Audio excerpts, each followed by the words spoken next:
This channel's content is strictly for educational and informational purpose and does not endorse or promote any form of violence, harm, illegal activities, self-injuries and communal disharmony. তন্ময়দা, NDA সরকার আর কিছুক্ষণের মধ্যেই শপথ নিতে চলেছে। যে উপস্থাপনা দিয়ে এই আলোচনাটা শুরু হয়েছিল আজকে, তাতে নরেন্দ্র মোদীর গত 10 বছরের শাসনকালে গৃহীত সিদ্ধান্তগুলোকে সাহসী সিদ্ধান্ত বলা হয়েছিল। সবগুলো নিয়েই বলা যায়। আমি শুধু একটা বলি, নোটবন্দি সাহসী সিদ্ধান্ত কেন? কালো টাকা কি আদৌ কিছু উদ্ধার হয়েছে? নোটবন্দির তো উদ্দেশ্য ছিল কালো টাকা উদ্ধার করা, আর রিজার্ভ ব্যাংক জানিয়েছে যে 99.8% টাকা ব্যাংকিং চ্যানেলে ফেরত এসেছে। তাহলে ওটা কোনো সাহসী সিদ্ধান্ত হয়নি, বরং কালো টাকাকে সাদা করবার সিদ্ধান্ত। তন্ময়দা, আমি একটু এখানে বলার চেষ্টা করি, সেটা হচ্ছে সাহসী সিদ্ধান্ত ইন দ্য সেন্স তার ফল কি হয়েছে, সঠিক সিদ্ধান্ত কিনা এটা প্রশ্ন না। প্রশ্ন হচ্ছে যদি নোটবন্দির সিদ্ধান্ত আজকের দিনে দাঁড়িয়ে নরেন্দ্র মোদীকে নিতে হয়, তাহলে তার কিন্তু চন্দ্রবাবু নাইডু, নীতিশ কুমার এদের সম্মতি লাগবে, যেটা 2016-র 8ই নভেম্বর নরেন্দ্র মোদীর দরকার হয়নি।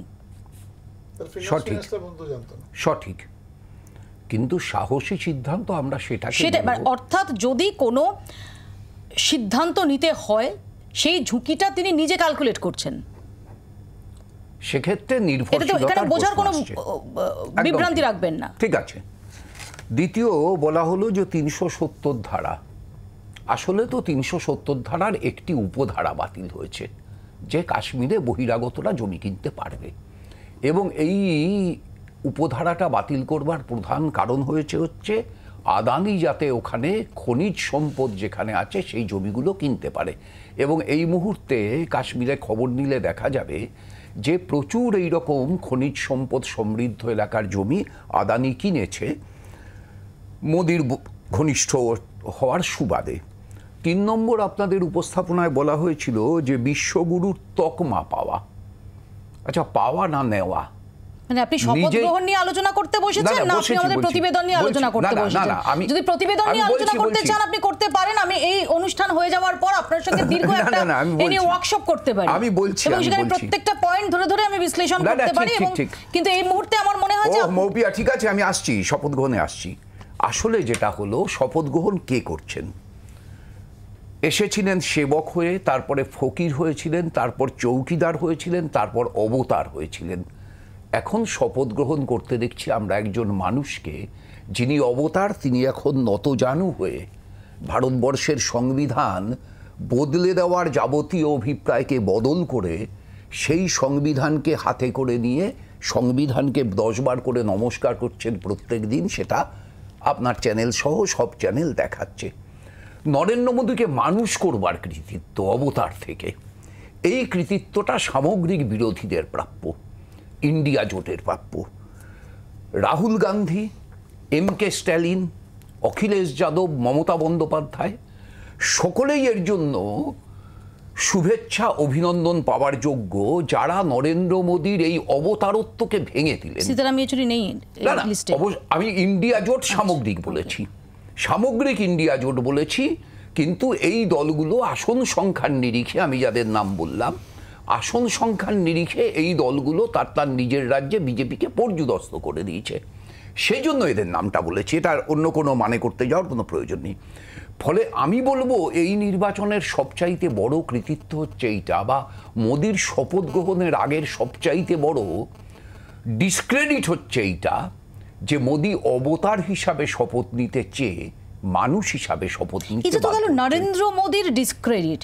এটা কি ডিসক্রেডিট নয় যে এই রাজ্যে 34 বছর যে বামেরা থেকেছেন, এইবারও 2019-এর পর এইবারও 42টা আসন থেকে একজন প্রতিনিধিও তারা পাঠাতে পারছেন? অবশ্যই ডিসক্রেডিট, অবশ্যই তার জন্য আমাদের আত্মসমালোচনা প্রাপ্য, অবশ্যই তার জন্য আমাদের সমালোচনা প্রাপ্য।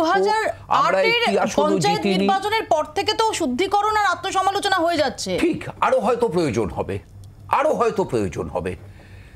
কিন্তু কথাটা হচ্ছে যে এই নির্বাচনটা ছিল দেশের নির্বাচন, এই নির্বাচনটা ছিল মোদি ভার্সেস নো মোদি।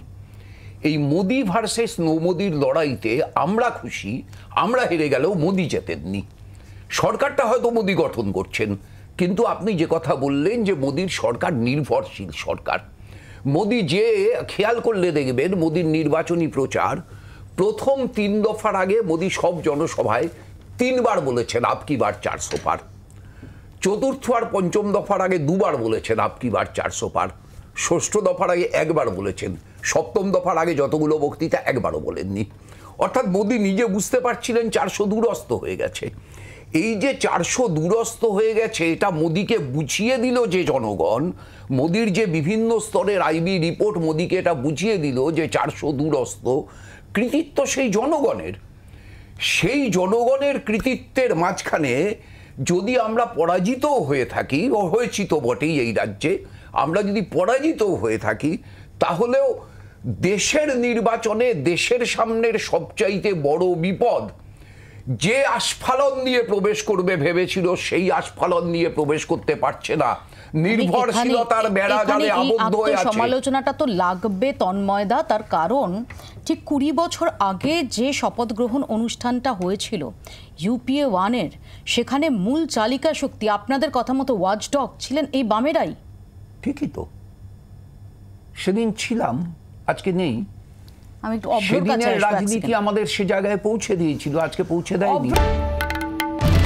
বাংলার আওয়াজ, বাঙালির আবেগ, জি 24 ঘন্টা।